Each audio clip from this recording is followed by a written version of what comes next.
नमस्कार। स्वागत है आपका एसएससी जेईई पीवाई की सीरीज में। इस वीडियो में देखेंगे एसएससी जेईई 6 जून 2024 सिविल इंजीनियरिंग में आए जो जीके जीएस क्वेश्चन है इसका सेकेंड पार्ट। इसका फर्स्ट पार्ट जो है यूट्यूब पर अपलोड कर दिया गया है, आप लोग प्लेलिस्ट में विजिट करके देख सकते हैं। इस वीडियो में देखेंगे 26 नंबर क्वेश्चन से। और अगर वीडियो पसंद आए तो अपने दोस्तों के साथ शेयर ज़रूर करें और चैनल को लाइक सब्सक्राइब करना ना भूलें और साथ ही नोटिफिकेशन को ऑन ज़रूर करें ताकि आने वाली एपिसोड की सभी जो वीडियो हैं आप लोगों को सबसे पहले पहुंचे। तो चलिए स्टार्ट करते हैं।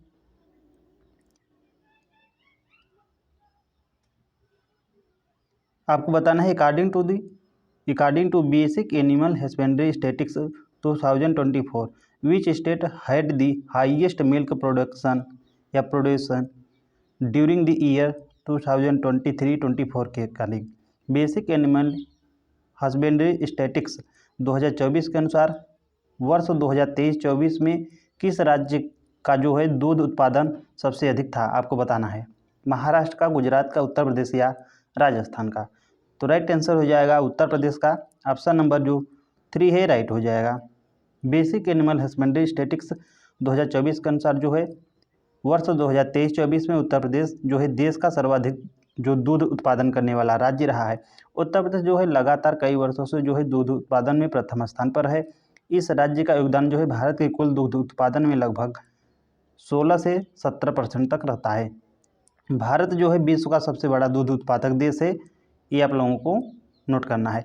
वर्ष 2023-24 में भारत का कुल जो दूध उत्पादन रहा लगभग 230 मिलियन टन से अधिक रहा है। उत्तर प्रदेश के बाद जो है राजस्थान सेकंड पर है, मध्य प्रदेश थर्ड पे, गुजरात जो है फोर्थ और आंध्र प्रदेश फिफ्थ स्थान पर रहता है। दूध उत्पादन जो है बढ़ाने के लिए भारत ने राष्ट्रीय गोकुल मिशन 2014 में जो है लॉन्च किया था। इसके अतिरिक्त जो है राष्ट्रीय डेयरी योजना है और डेयरी विकास कार्यक्रमों की भी शुरुआत की गई थी। नेक्स्ट क्वेश्चन देख लेते हैं। National award for teacher were establish for the first time in. राष्ट्रीय पुरस्कार शिक्षकों के लिए पहली बार किस वर्ष जो है स्थापित किए गए थे? 1972 में, 1964, 1947 या 1958 में। तो राइट आंसर हो जाएगा 1958 में। राष्ट्रीय शिक्षक पुरस्कार जो है national awards to teachers Bharat सरकार के द्वारा जो है वर्ष 1958 से जो है प्रारंभ किए गए थे। इसका जो उद्देश्य है देश भर के उत्कृष्ट शिक्षकों को सम्मानित करना जिन्होंने शिक्षा की गुणवत्ता, विद्यार्थियों के सर्वांगीण विकास तथा समाज में शिक्षा के महत्व को बढ़ाने में जो है उल्लेखनीय योगदान दिया है। हर वर्ष जो है 5 सितंबर को डॉक्टर सर्वपल्ली राधाकृष्णन के जन्मदिन पर शिक्षक दिवस जो है मनाया जाता है और इसके साथ ही जो है यह पुरस्कार प्रदान किया जाता है। तो इसकी जो शुरुआत होती है 1958 में शिक्षक दिवस जो है मनाया जाता है। आप लोगों को ध्यान रखना है 5 सितंबर को। इसका जो उद्देश्य है शिक्षकों को उनके शिक्षा क्षेत्र में उत्कृष्ट योगदान के लिए सम्मानित करना। हाल ही में वर्षों में राष्ट्रीय शिक्षक पुरस्कार चयन प्रक्रिया जो है ऑनलाइन पारदर्शी तरीके से की जाती है। नेक्स्ट है in 1946 BN Rao was formally appointed as the dash of the main drafting committee of the Indian constitution. 1946 में BN राव को भारतीय संविधान के मुख्य प्रारूप समिति के डैश के रूप में औपचारिक रूप से जो है नियुक्त किया गया, आपको बताना है। संवैधानिक सलाहकार के रूप में या प्रारूप जो है चीफ ड्राफ्ट्समैन या मुख्य प्रारूपकार के या उपाध्यक्ष या एंग्लो इंडियन प्रतिनिधि के रूप में। तो राइट आंसर हो जाएगा ऑप्शन नंबर जो फर्स्ट है संवैधानिक सलाहकार। सन 1946 में BN राव को भारतीय संविधान का संवैधानिक सलाहकार जो है यानी कॉन्स्टिट्यूशनल एडवाइजरी जो है नियुक्त किया गया। उन्होंने जो है विभिन्न देशों के संविधानों को गहन अध्ययन करके संविधान को जो है प्रारूप तैयार किया या करने में सहायता की। BN राव जिनका पूरा नाम है बेगनल नरसिम्हा राव, उन्होंने जो है संविधान का प्रारंभिक मसौदा यानी ड्राफ्ट तैयार किया। उनके द्वारा बनाए गए ड्राफ्ट को बाद में डॉक्टर भीमराव अम्बेडकर की अध्यक्षता वाली जो है प्रारूप समिति यानी ड्राफ्टिंग जो कमेटी है इसमें जो है संशोधन और अंतिम रूप दिया। डॉक्टर भीम जो अम्बेडकर हैं को जो है संविधान सभा का मुख्य शिल्पी यानी आर्किटेक्चर ऑफ इंडियन कॉन्स्टिट्यूशन भी कहा जाता है और ये प्रारूप समिति जी थी, इसके अध्यक्ष थे डॉक्टर भीमराव अम्बेडकर जी। नेक्स्ट है overloading can not occur due to, अधिभार यानी ओवरलोडिंग निम्न कारण से नहीं हो सकता है, आपको बताना है। फर्स्ट है connecting to many appliances in single socket, यानी एक सॉकेट में बहुत सारे उपकरण जोड़ने से, या सेकेंड है sudden increase in supply voltage, यानी सप्लाई वोल्टेज में अचानक वृद्धि से, या direct contact of live wire with neutral wire live तार का न्यूट्रल तार से सीधा संपर्क होने से, या फोर है contact of live wire and neutral wire through high resistance, live तार और न्यूट्रल तार का उच्च प्रतिरोध से संपर्क होने से। तो राइट आंसर हो जाएगा इसका ऑप्शन नंबर 4, यानी लाइव तार और न्यूट्रल तार का उच्च प्रतिरोध से संपर्क होने से। तो देख लेते हैं पहले। तो अधिभार ओवरलोडिंग तब होता है जब सर्किट में उसकी जो है निर्धारित क्षमता से अधिक जो धारा है प्रभावित होने लगती है। यह सामान्यतः जो है निम्न कारणों से होता है। एक सॉकेट में अधिक उपकरण जुड़ने से, सप्लाई वोल्टेज में जो है अचानक जो है वृद्धि हो जाने से होता है, लाइव तार और न्यूट्रल तार में सीधा संपर्क यानी शॉर्ट सर्किट है इससे होता है।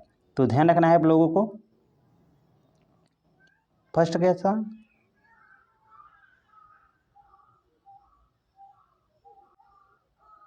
एक सॉकेट में बहुत सारे उपकरण जुड़ने से, तो बिल्कुल इसमें क्या पूछा था, नहीं होते हैं, तो बिल्कुल तो फर्स्ट से तो होता है। यानी एक सॉकेट में बहुत सारे उपकरण जोड़ने से ओवरलोडिंग होता है।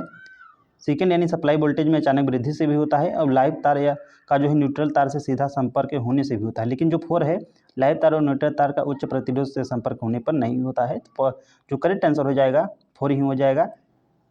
लेकिन ध्यान रखना है कि यदि लाइव और न्यूट्रल तार उच्च प्रतिरोध यानी हाई रेजिस्टेंस के साथ यानी माध्यम से संपर्क में आते हैं तो उसमें कोई जो है अधिक धारा प्रवाहित नहीं होती, इसलिए ओवरलोडिंग की स्थिति उत्पन्न नहीं होती है।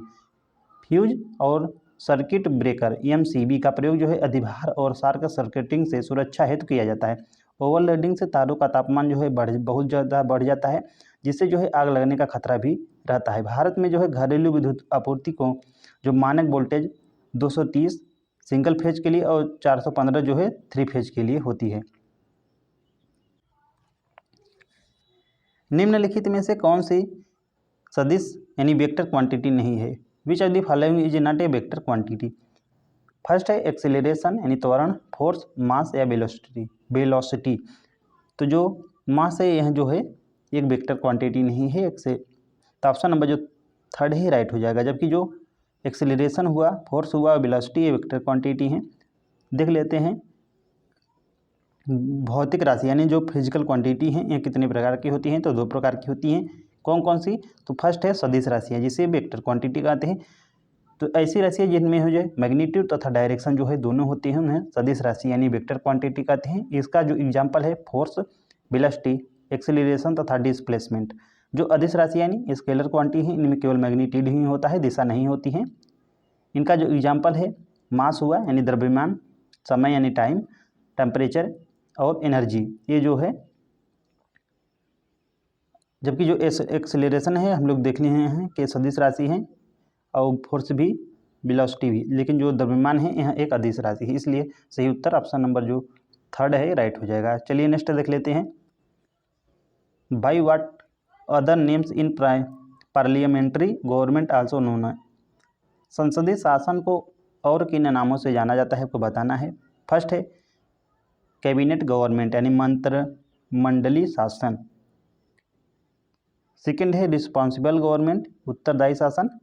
थर्ड है Westminster model of government, Westminster शासन मॉडल, या fixed executive system of government, निश्चित कार्यकाली प्रणाली। तो इसमें क्या पूछा था?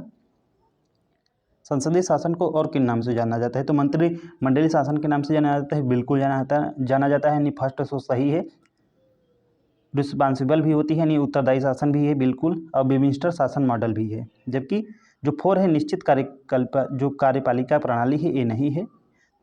तो 1, 2, 3 ऑप्शन नंबर जो इसमें ये मान लीजिए ए हो जाएगा B, C।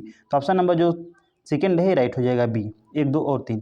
तो संसदीय शासन प्रणाली को जो है कई नामों से जाना जाता है, क्योंकि इनमें जो है कार्यपालिका यानी एग्जीक्यूटिव, संसद यानी लेजिस्लेचर के प्रति जो है उत्तरदायी होती है।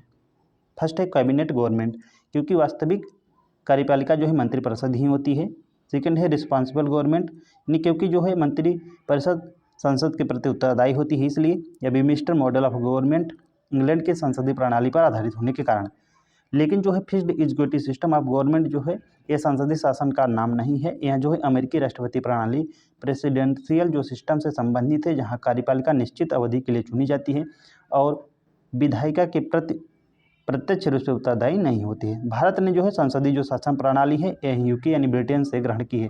और भारतीय संविधान जो अनुच्छेद नंबर 74 है और 75 केंद्र तथा 163 और जो 164 है यह राज्य में इसका प्रावधान है। तो जो भारत का संविधान है अनुच्छेद 74 और 75 में, इसमें जो है केंद्र, और जो 163 और 164 है इसमें जो है राज्य जो है इसका प्रावधान किया गया है। ये आप लोगों को ध्यान रखना है। ठीक है, संसदीय शासन को और किस नामों से जाना जाता है? बिल्कुल इसका राइट आंसर जो हो जाएगा 1, 2 और 3 हो ही जाएगा। मंत्रिपरिषद सामूहिक रूप से लोकसभा के प्रति उत्तरदायी होती है, ये आप लोग जानते होंगे या ध्यान रखना है आप लोगों को। नेक्स्ट देख लेते हैं, पारिस्थितिकी संगठन का कौन सा स्तर किसी विशेष क्षेत्र में रहने वाले जो है सभी विविध प्रजातियों को सम्मिलित करता है? फर्स्ट है कम्युनिटी यानी समुदाय, पॉपुलेशन, इकोसिस्टम या हैबिटेट यानी आवास। तो करता है समुदाय यानी जो कम्युनिटी है। तो ऑप्शन नंबर जो फर्स्ट है राइट हो जाएगा।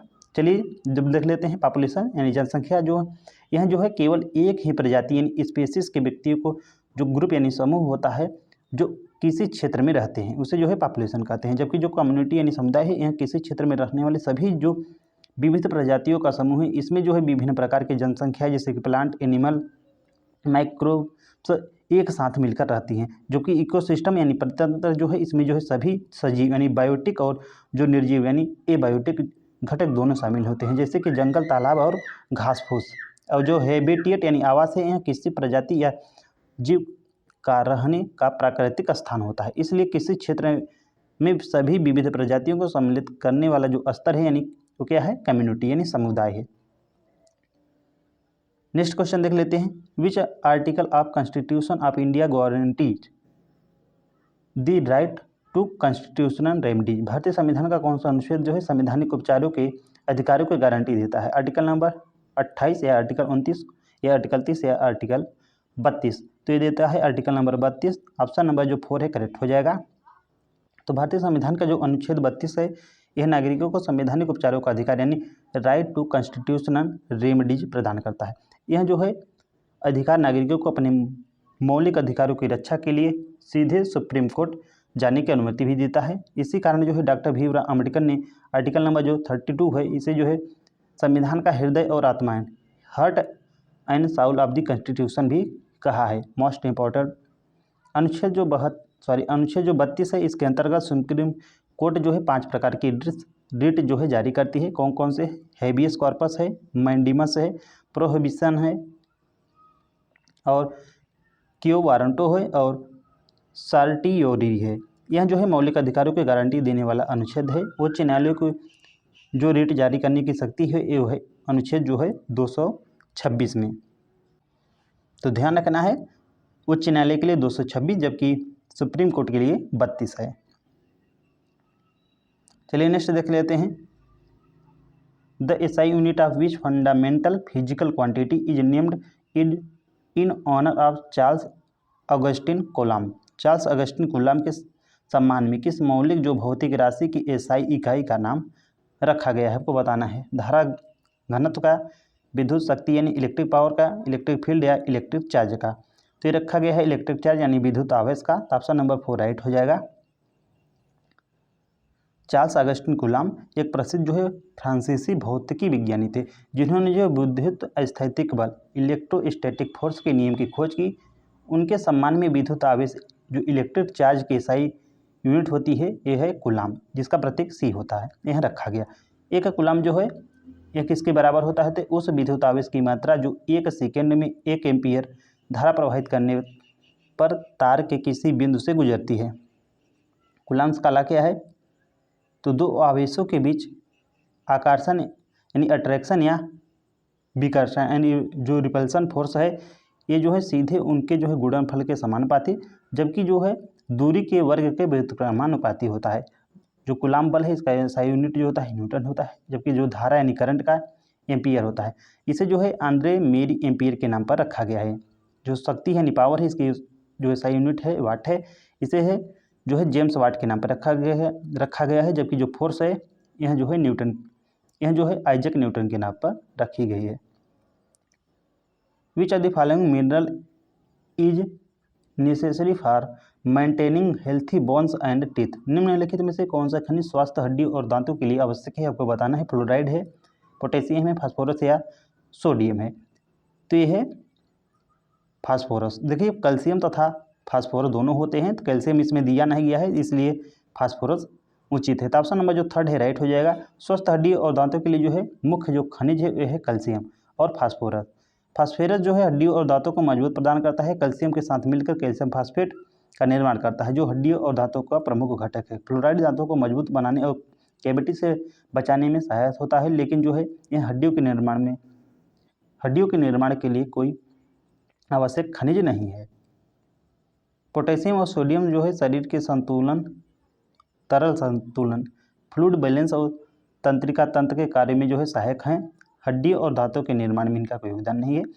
हड्डी और दांतों में पाए जाने वाले जो खनिज का प्रमुख यौगिक होता है हाइड्रोक्सिड एपेटाइट, ये जो इसका फार्मूला है CA10 ब्रैकेट में PO4 ब्रैकेट क्लोज 6 और ब्रैकेट में OH का होल ट्वाइस है।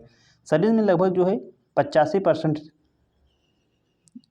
फास्फोरस हड्डी और दांतों में पाए जाते हैं। ये आप लोगों को ध्यान रखना है कि जो शरीर में लगभग 85% फास्फोरस हड्डी और दांतों में पाए जाते हैं। फास्फोरस से भरपूर खाद्य पदार्थ जो है दूध, मछली, मांस, अंडे, दाल और अनाज होते हैं। नेक्स्ट क्वेश्चन देख लेते हैं। Malwa प्लेटू is located in which the following states. Malwa का जो पठार है निम्नलिखित में से किस राज्य में स्थित है, आपको बताना है। तमिलनाडु में, मध्य प्रदेश, झारखंड या कर्नाटक में। तो स्थित है मध्य प्रदेश में। ऑप्शन नंबर जो सेकंड है राइट हो जाएगा। मालवा का पठार मुख्य रूप से जो है मध्य प्रदेश में स्थित है। इसका जो एक छोटा सा हिस्सा है यह राजस्थान में भी है। यह जो है पठार विंध्याचल जो पर्वत है, विंध्य जो रेंज के उत्तर तथा जो सतपुड़ा रेंज है उसके जो है उत्तर में, इसके दक्षिण होगा आई थिंक। जो सतपुड़ा पर्वत है इसके उत्तर में फैला हुआ है। यहाँ की मिट्टी काली जो है रेगुर ब्लैक कॉटन जिसे सॉइल कहते हैं, जो कपास के खेती के लिए बहुत ज़्यादा उपयोगी होती है, पाई जाती है। मालवा पठार को जो है कभी कभी काली मिट्टी का क्षेत्र भी कहा जाता है। इसका जो प्रमुख क्षेत्र है इंदौर, उज्जैन, रतलाम और मंदसौर हैं। यह क्षेत्र जो है अफीम की खेती के लिए भी प्रसिद्ध है। नेक्स्ट क्वेश्चन देख लेते हैं। Who among the following was not a recipient of the Bharat Ratna award in 2024। निम्नलिखित में से 2024 में भारत रत्न प्राप्त नहीं करने वाले कौन हैं, आपको बताना है। इसमें पूछा है नहीं। कर्पूरी ठाकुर, लाल कृष्ण आडवाणी, अटल बिहारी वाजपेयी या PV नरसिम्हा राव। तो इसमें पूछा है प्राप्त करने वाले नहीं हैं, तो राइट आंसर हो जाएगा ऑप्शन नंबर C, अटल बिहारी वाजपेयी। तो 2024 में भारत रत्न जो है कर्पूरी ठाकुर, लाल कृष्ण आडवाणी, PV नरसिम्हा राव, चरण सिंह और MS स्वामीनाथन को जो है प्रदान किया गया था। जबकि जो अटल बिहारी वाजपेयी हैं इन्हें यह सम्मान मिल चुका है, लेकिन 2015 में दिया गया था, इसलिए इसका राइट आंसर अटल बिहारी वाजपेयी जी ही होंगे। ये आप लोगों को ध्यान रखना है। The controller and auditor general यानी CAG of India has been re-elected as the external auditor of the world health organisation हूँ फॉर 4 ईयर टर्म फ्राम 2024 से 2027 तक। भारत के नियंत्रक और जो महालेखा परीक्षक कैग को 2024 से 2027 की 4 वर्ष की अवधि के लिए विश्व स्वास्थ्य संगठन WHO का बाहरी लेखा परीक्षक जो है पुनः चुना गया है। इनका नाम आपको बताना है कि कौन है। GC मुर्मू है या सुशील चंद्रा है या कैलासा वादिवु शिवन है या KK वेणुगोपाल है। तो राइट आंसर हो जाएगा option number first, GC Murmu है। तो गिरीश चंद्र मुर्मू जी वर्तमान में भारत के नियंत्रक एवं महालेखा परीक्षक हैं। उन्हें जो है पुनः चुना गया है WHO का एक्सटर्नल ऑडिटर 2024 से 2027 के अवधि के लिए।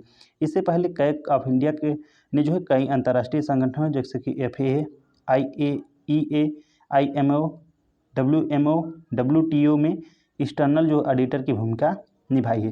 कैग जो है आर्टिकल नंबर 148 में वर्णित है। कैग का जो मुख्यालय है नई दिल्ली में। कैग को राष्ट्रपति के द्वारा नियुक्त किया जाता है और जो इनका कार्यकाल होता है 6 वर्ष या 65 वर्ष की या इन दोनों में से जो पहले हो जाए। कैग का जो संवैधानिक संरक्षक यानी गार्जियन ऑफ पब्लिक पर्स कहा जाता है, आप लोगों को ध्यान रखना है। संवैधानिक संरक्षक अगर पूछ लिया किसे कहा जाता है तो कैग को कहा जाता है। चलिए नेक्स्ट क्वेश्चन देख लेते हैं। अंतर्राष्ट्रीय इकाई प्रणाली SI में जो है ग्रीक अक्षर ओमेगा किस भौतिक राशि को दर्शाने के लिए प्रयोग किया जाता है?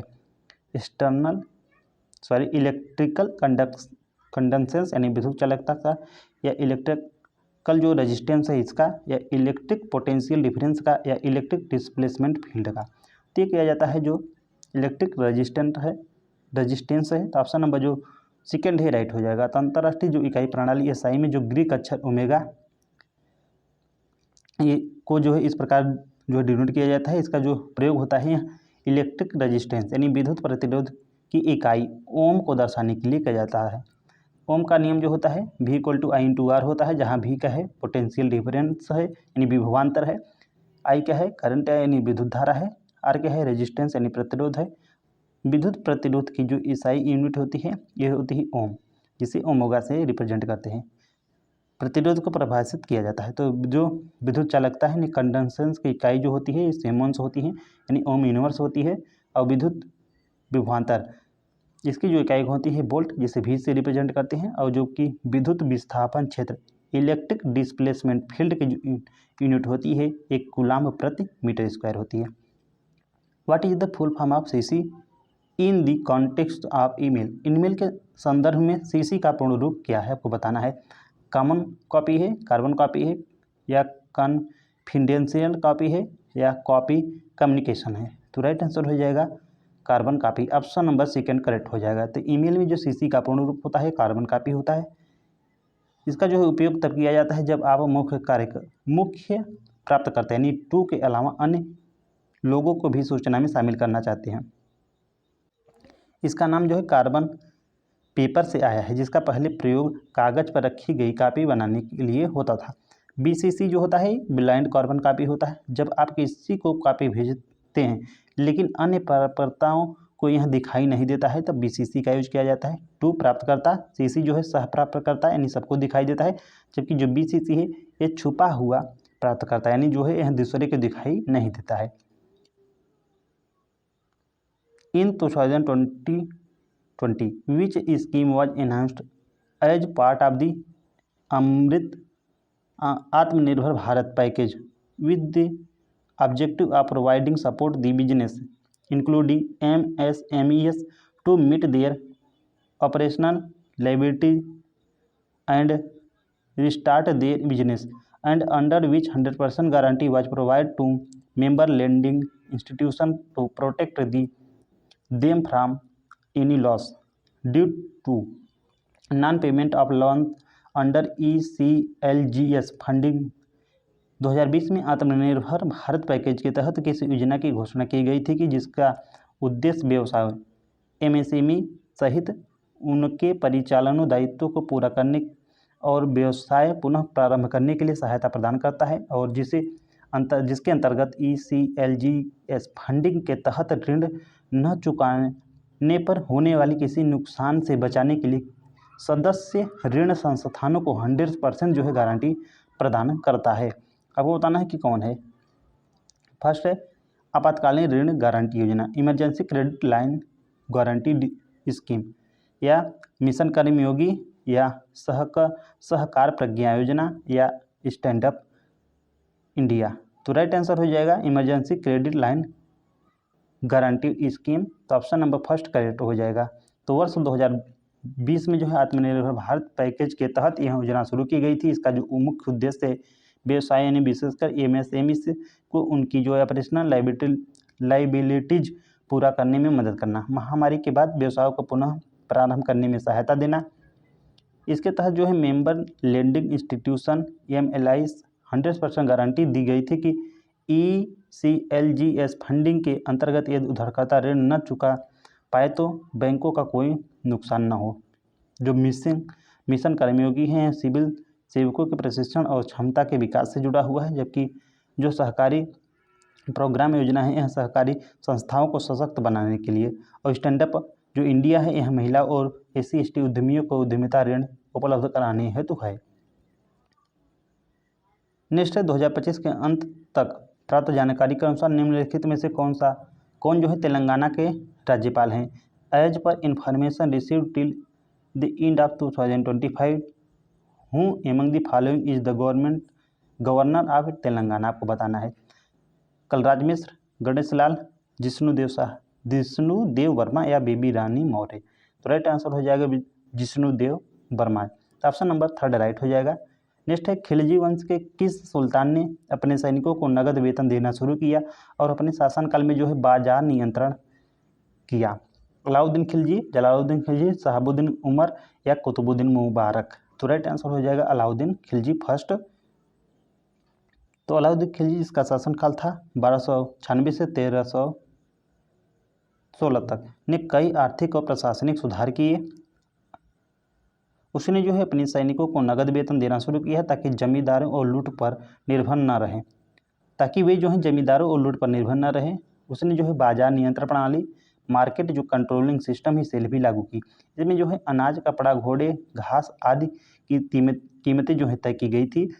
जांच के लिए सहना ए मंडी, जिसे बाजार अधिकारी कहते हैं, इसे नियुक्त किया गया था ताकि सैनिकों को सस्ते दाम पर आवश्यक वस्तुएं जो है मिल सके और खजाना सुरक्षित रहे।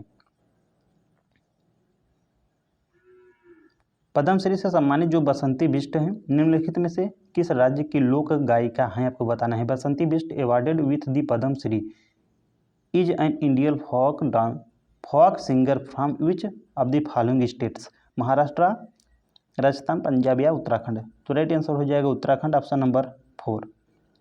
तो बसंती बिष्ट जो है उत्तराखंड की प्रसिद्ध लोक गायिका है, जिन्हें जो है जागर गायन, देवताओं और पौराणिक कथाओं से जुड़ी पारंपरिक लोक संगीत की विशेष शैली के लिए जाना जाता है। उन्होंने महिला होते हुए भी इस परंपरा को आगे बढ़ाया ताकि पहले यह गायन मुख्य रूप से पुरुषों के द्वारा किया जाता था। वर्ष 2017 में पद्मश्री पुरस्कार से उन्हें सम्मानित किया जा चुका है। उत्तराखंड की जो लोक संगीत परंपरा में जागर, चांचरी, झोड़ा, थड़िया और मांगल गीत बहुत प्रसिद्ध हैं।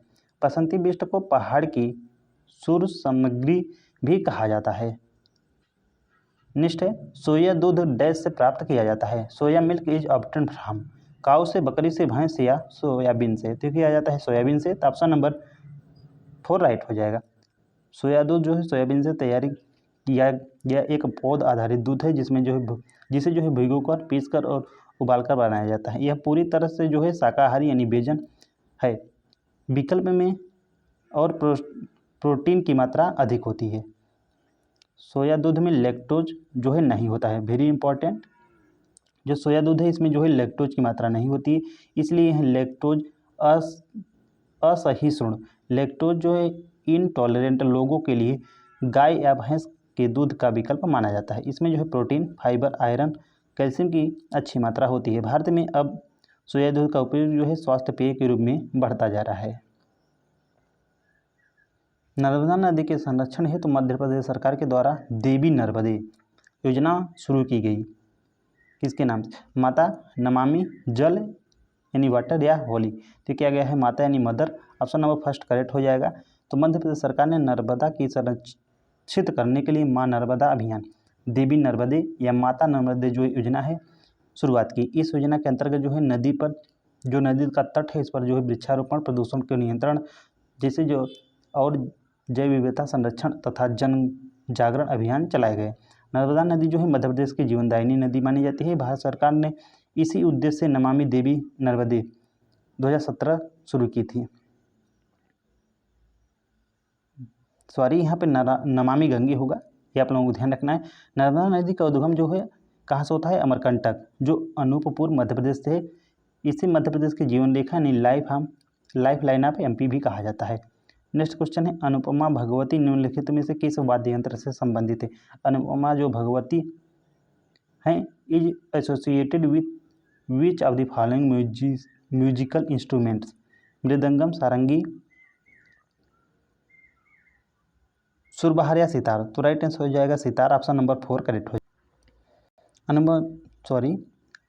जो अनुपम भगवती भारत के प्रसिद्ध सितार वादक हैं, वे जो हैं इमदाद खानी घराने से संबंधित है। इमदाद खानी जो घराना है उससे संबंधित है और अंतर्राष्ट्रीय स्तर पर सितार के लिए जानी जाती है। उन्होंने जो है यूरोप, अमेरिका, एशिया के कई देशों में भारतीय संस्कृत जो शास्त्रीय संगीत का प्रदर्शन किया है।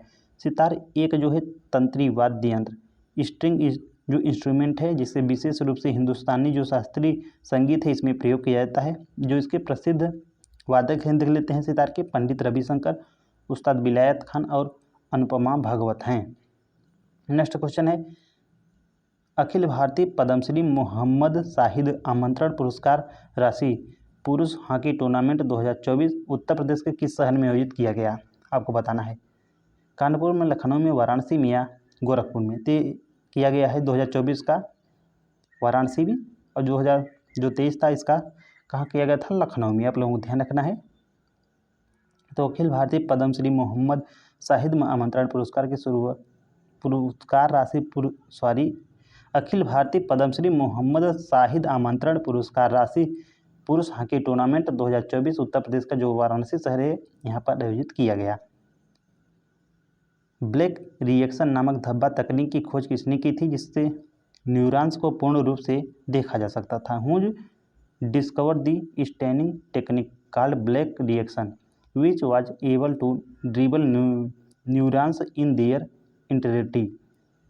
रॉबर्ट रेमार्क या अल्बर्ट केलेलिकर या कैमिलो गाल्जी या जैक्स लुएब? तो किया है कैमिलो गाल्जी, ऑप्शन नंबर जो 3 है करेक्ट हो जाएगा। कैमिलो गाल्जी 1843 से 1926 एक इटालियन वैज्ञानिक थे। उन्होंने जो है 1873 में ब्लैक रिएक्शन ला रिजिनेरा तकनीकी विकसित की, जिसे गोल्जी स्टेन भी कहा जाता है। इसमें जो है सिल्वर नाइट्रेट का उपयोग किया जाता है, जिससे न्यूरॉन्स स्नायु कोशिकाएं पूरे आकार सहित स्पष्ट दिखाई देने लगे। इस तकनीक से जो है मस्तिष्क की संरचना न्यूरॉन्स के नेटवर्क को समझने में क्रांतिकारी योगदान दिया।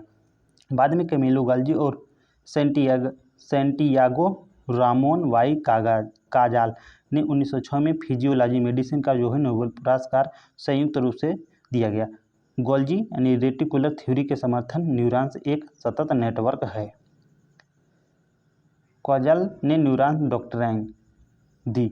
न्यूरॉन्स अलग अलग कोशिकाएं हैं।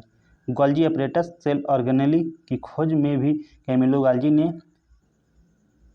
गोल्जी अपरेटस यानी जो गोल्जी अपरेटस है सेल ऑर्गेनेली का, इसकी खोज भी कैमिलो गाल्जी ने की थी 1898 में। गोल्जी स्टेन तकनीकी ने न्यूरॉन्स की नींव रखी है, आप लोगों को ये भी ध्यान रखना है। चलिए लास्ट क्वेश्चन देख लेते हैं। पौधे के किस ऊतक टिश्यू में मुख्य रूप से प्रकाश संश्लेषण फोटोसिंथेसिस होता है? In which plant tissue does photosynthesis mainly occur? Epidermis में, मेसोफिल में, फ्लोएम में या जाइलम में?